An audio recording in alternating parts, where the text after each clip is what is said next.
Deep Dive continues with our NFL team previews. We continue with the NFC West. We started with the Arizona Cardinals. Now it's the LA Rams. How about this dumpster fire? Win total 5.5. Last year 4-12 straight up. 4-11-1 ATS. I'm no longer president of the Case Keenum fan club. 9-7 to the under. Ugly numbers. Ugly, ugly. Outscored by 170 points in 16 games.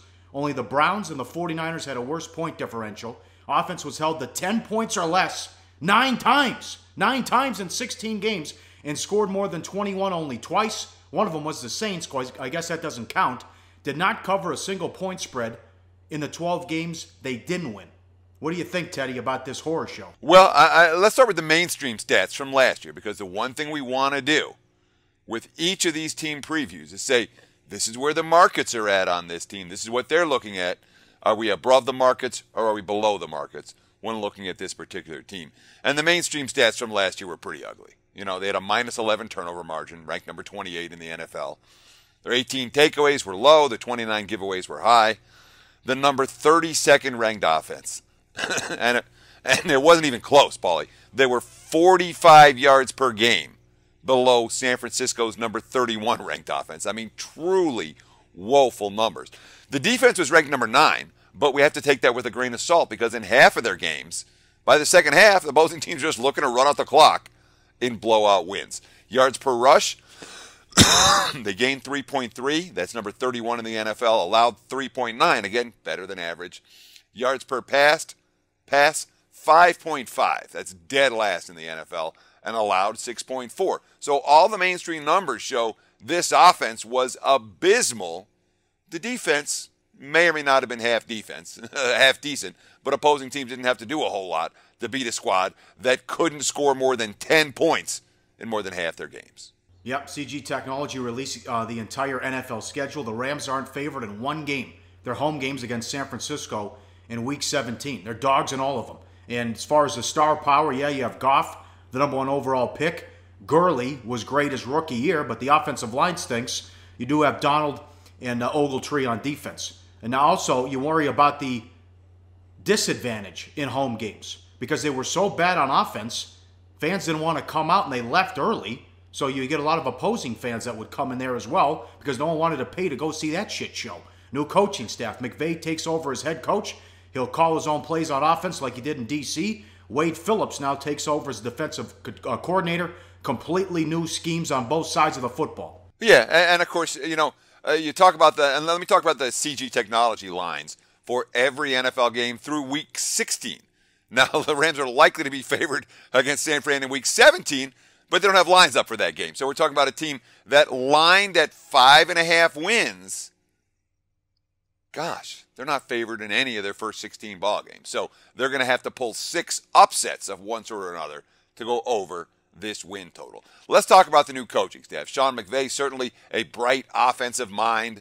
It's his first gig. He's a young guy, and it's not going to be easy with this roster in transition, with a franchise in transition. You know, everything LA is doing is trying to get ready for when their real home is going to be ready. Not necessarily for the 2017 season, but Wade Phillips is someone who's the master of the one-year turnaround as defense coordinator. So when you bring Wade Phillips into a defense that has some talent, you talked about Aaron Donald as a difference maker on defense. Ogletree's pretty good too. There's potential for this defense to cash some tickets all by themselves. Down some picks because of the Goff trade, so you didn't get a lot of tools around him. 3 of their first 4 picks went toward building a receiving core. I like the Cup kid, wide receiver from Eastern Washington. They also took Josh Reynolds in the 4th, signed Robert Woods from Buffalo, gave him too much money to be their number 2. Say bye-bye to Kenny Britt and Brian Quick. They still have Austin, who's a talented kid, but he's never had a good quarterback with the Rams. They took another 2016 picks as well on Thomas and Cooper as well. The offensive line was horrible. They allowed the 2nd most sacks last season. They were 29th in adjusted line yards and adjusted sack rate. You can't develop a quarterback when he doesn't have time to throw and he's always on his butt, Teddy. Yeah, and I mean, the biggest mistake you can make with a young QB is put him in a situation where he's going to get beat up and lose his confidence. And you know what? That happened to Jared Goff last year. It legitimately did. That offensive line wasn't just bad. they were woeful. They finished 29th in the NFL based on some advanced metric stats, adjusted line yards and adjusted sack rate. But it is an offensive line. They did spend some money in free agency. They bring in Andrew Whitworth and John Sullivan coming on board. Whitworth, of course, the Bengals were like, we don't need this guy anymore.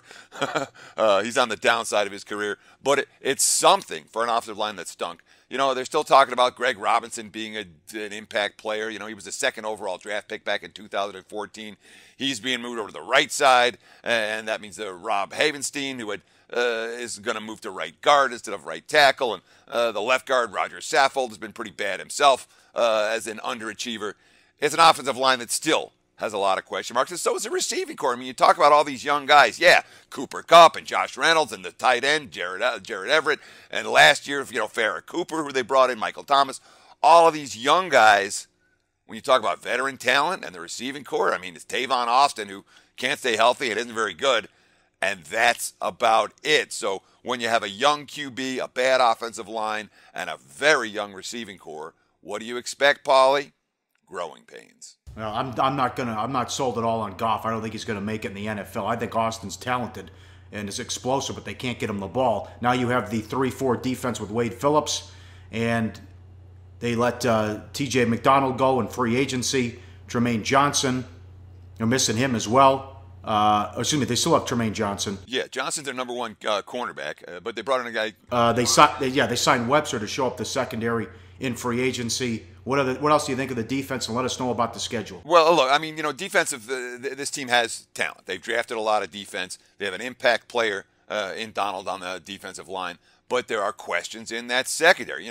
Tremaine Johnson, they're paying $17 million to fight this season, to fight the fact that he's not elite and doesn't fit Phillips' schemes particularly well. Again, transitioning to a 3-4 defense. They need pass rushing linebackers.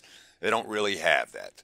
Now, strength of schedule-wise, last year, slightly below average. They faced a slightly weaker than average strength of schedule. This year, very comparable. Slightly easier than average based on the current win totals for 2017. And they're still not favored in any game, Pauly. Of course, the NFC West faces the AFC South and the NFC East. There are 2 extra games for the LA Rams at Minnesota and at home to New Orleans. All right, I'm with you. Under 5.5. What do you think? I'm certainly not betting this team over 5.5. Let's put it that way. And the broader market may well move this line to 5 by the time people outside of Las Vegas are able to bet. Hey guys, for the full video, go to sbrpicks.com. Hey guys, thanks for tuning in to our channel. Now, we've put a lot of work into producing all these free videos, so please help us out and keep all our content free for you forever by simply liking, sharing, commenting, and subscribing. Now, not to mention, a visit to our industry-leading website will warm the hearts of all our SBR employees, especially myself. Now, the links are over there to the left, so do check those out. Thanks for watching.